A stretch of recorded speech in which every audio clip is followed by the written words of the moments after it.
Akkam jirtu uummata qaashtii ani nagaa godha galata rabbii isinis bakka jirtanitti nageenyi waaqayyoo isiniif haa baay'atu.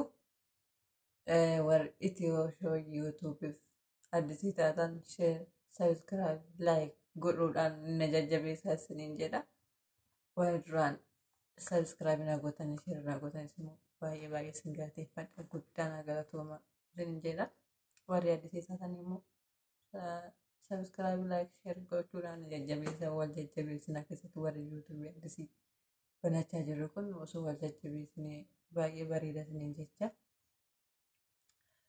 Baga bara 2016 isin ga'e bara 2016 kan jaalalaa kan tokkummaa kan biyya keenya kan nagaa nuuf haa ta'u keessattuu biyya keenya Itoophiyaan kan nagaa argatu nuuf haa ta'u kan dhugate kan dhoksuutti bahu kan beelatti bahu waaqayyo gooftaan nuuf haa godhu. Biyya keenya Itoophiyaa baay'ee baay'ee baay'ee biyya keenya osoo hin taane akka badii keenya osoo hin taane akka dhiifama isaa akka arjummaa isaatitti biyya keenya Itoophiyaadhaaf jaalala tokkummaa nagaa waaqayyoon nuuf haa godhu isiniin jecha. Warri biyya keessaa jirtanis warri biyya alaa jirtanis hundumti keessanuu kan ayyaana gaarii isiniif haa ta'u isiniin jecha.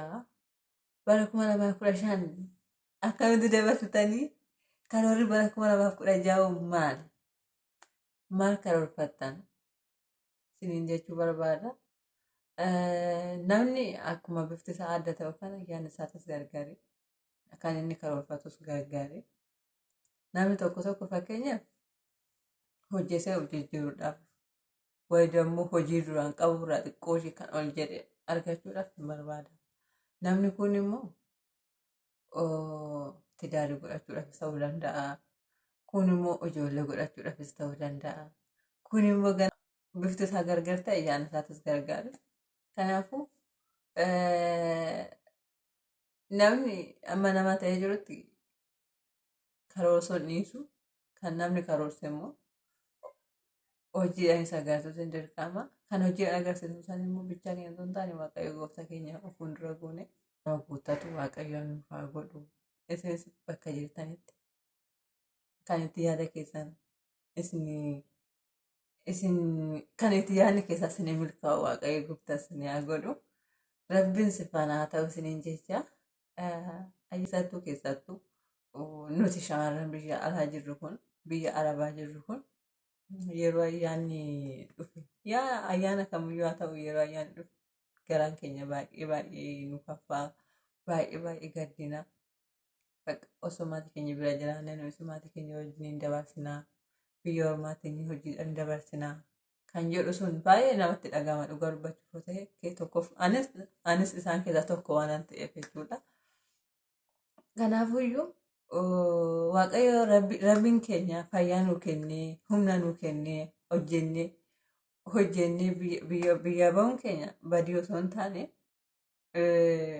xiqqoo ishee biyya kan jirurra hojjennee ofis jijjiirree maatii keenyas jijjiirree jireenya duraan jirurra xiqqoo ishee kan tashaale wayii immoo kan fooyya'e jiraachuudhaaf kan biyyaa baane beeknetis ta'a osoo hin beeknes biyyaa bahuu dandeenya. Garuu gisee biyya jiranii fi yeroo biyya hin jirre jireenyi biyya keessatti fi jireenyi biyya ormaa immoo garaagarummaa guddaa qaba. Kan arge hin beeka. Kanaafuu ayyaanni yeroo dhufutti osoo gaduu baanne. Innis amma fakkeenyaaf guyyaa ayyaanaa maatii keenya bira osoo jiraannee uffata gaarii uffannee gaadanyota keenya wajjiniin baanee bashannannee galgala maatii keenyatti deebina. Asittoo hojiidha. Ganama sa'aatii meeqatti kaan amma galgalaatti hojiidha. Dabarsinaa yeroo san baay'ee namatti dhagahama dhugaa dubbachuuf yoo ta'e bicha tamasgeen jennee dabarsinuu bakka. Hunduyyuu eeyyama waaqayyoo ta'e hunduu yeroo isaa eeggate hima ta'a.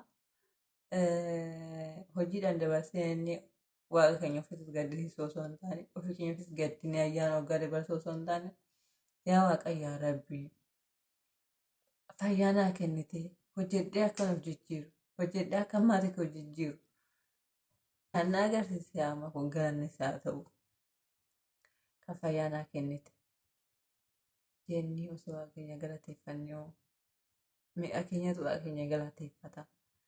Kan inni nu godhe rakkoo kan inni nuun goone irraa lakkoofna.